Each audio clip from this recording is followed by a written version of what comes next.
Assalamualaikum warahmatullahi wabarakatuh. Posisi seseorang selama hidup di dunia ini tidaklah menentukan kualitasnya di sisi Allah Subhanahu wa Ta'ala. Seorang yang dipandang hina oleh kebanyakan orang tidak lantas dipandang hina pula di sisi Allah Subhanahu wa Ta'ala. Begitupun orang yang dilihat mulia tidak lantas mulia pula di sisi Allah Subhanahu wa Ta'ala, karena Allah mengetahui apa yang tidak kita ketahui. Kali ini kita akan menyimak kisah tentang ketangguhan seorang wanita mulia yang menjaga iman di dalam hatinya.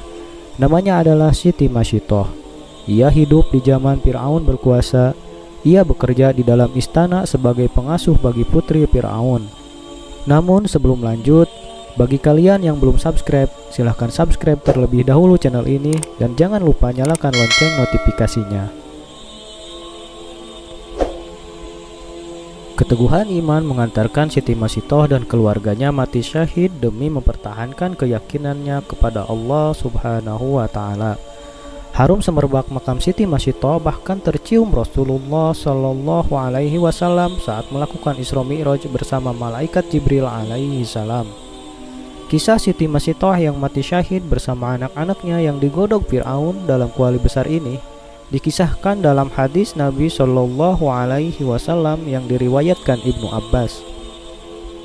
Dalam tafsir Ibnu Katsir disebutkan, Ibnu Abbas mengatakan bahwa Rasulullah Shallallahu Alaihi Wasallam pernah bersabda bahwa ketika Nabi Shallallahu Alaihi Wasallam menjalani Isra melewati suatu tempat yang baunya sangat harum, maka Rasulullah Shallallahu Alaihi Wasallam bertanya kepada Jibril, "Bau harum apakah ini?" Jibril menjawab, "Masitoh binti Fir'aun dan anak-anaknya." Siti Masitoh merupakan pembantu Raja Fir'aun pada masa Nabi Musa alaihi salam. Siti Masitoh bertugas merawat putri Fir'aun.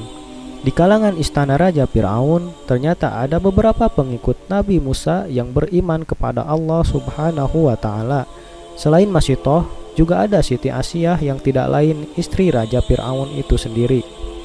Jibril melanjutkan kisahnya bahwa pada suatu saat ketika Siti Masitoh sedang menyisiri dengan lembut rambut putri Fir'aun, tanpa sengaja terjatuhlah sisirnya.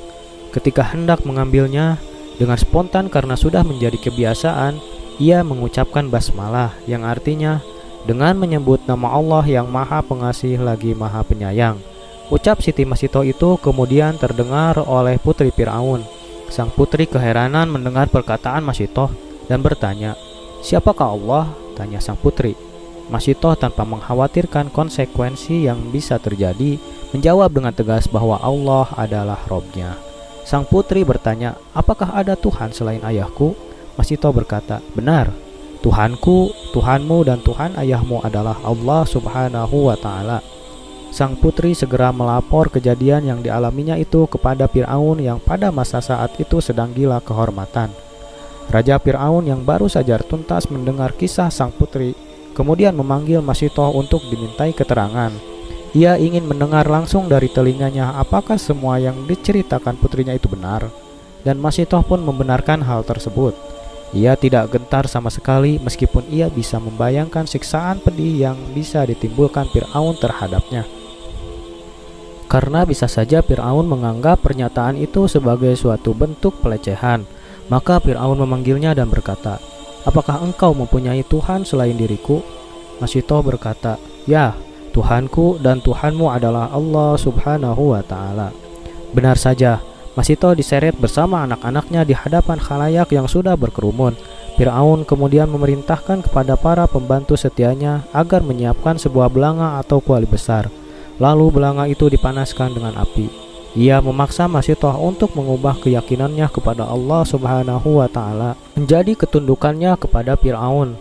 Kalau tidak, kuali panas itulah yang akan merenggut nyawa Masitoh dan sekeluarga. Tapi Masitoh tetap dengan tegas mempertahankan imannya. Maka Fir'aun memerintahkan algojonya untuk mendorong seorang anaknya ke dalam kuali sehingga syahid dalam keridhaan Allah Subhanahu wa Ta'ala. Sehabis itu, Fir'aun memaksa lagi. Namun ia tetap bertahan sehingga seorang anaknya lagi dilempar ke dalam kuali mendidih itu. Fir'aun masih saja menekan dengan paksa yang serupa, dan pada saat itu Masitoh telah mencapai puncak kesedihan karena menyaksikan dengan mata kepalanya sendiri kematian anak-anaknya. Dan sekarang yang tersisa hanyalah ia dan seorang anak paling kecil yang berada di gendongannya. Melihat anaknya yang masih bayi, sempat membuat hati Siti Masitoh ragu karena tidak tega melihat anaknya ikut digodok dalam kuali besar. Masitoh kemudian pasrah kepada Allah dan tiba-tiba Allah memberi semangat kepadanya.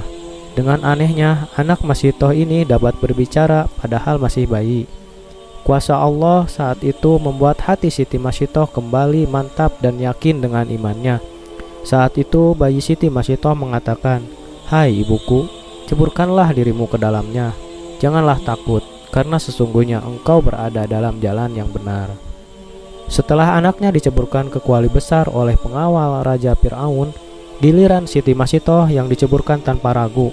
Siti Masitoh pun masuk dalam kuali yang mendidih. Siti Masitoh dan anak-anaknya pun mati dalam keadaan syahid. Harum semerbak menyeruak dari dalam kuali yang mendidih itu. Mereka telah dijamin menjadi penghuni surganya Allah Subhanahu wa Ta'ala. Bahkan dalam peristiwa Isra Mi'raj, Rasulullah Shallallahu Alaihi Wasallam sudah mencium aroma wangi di surga yang menyembur sebagai penghormatan pada Masitoh yang telah dengan gagah berani mempertahankan imannya. Selain itu, Hazakil yang merupakan suami dari Siti Masitoh kala itu juga beriman kepada Nabi Musa alaihi salam. Beliau adalah pembuat peti yang digunakan sebagai wadah Musa balita untuk dihanyutkan ke sungai. Saat terjadi perdebatan dengan Fir'aun, keimanannya pun terungkap. Ia dengan tegas mempertahankan imannya hanya kepada Allah Subhanahu wa Ta'ala dan nabinya Musa alaihi salam. Akhirnya ia dijatuhi hukuman mati dengan cara mengenaskan. Tangannya diikat di pohon kurma sembari dihujani panah. Wallahu a'lam bishawab.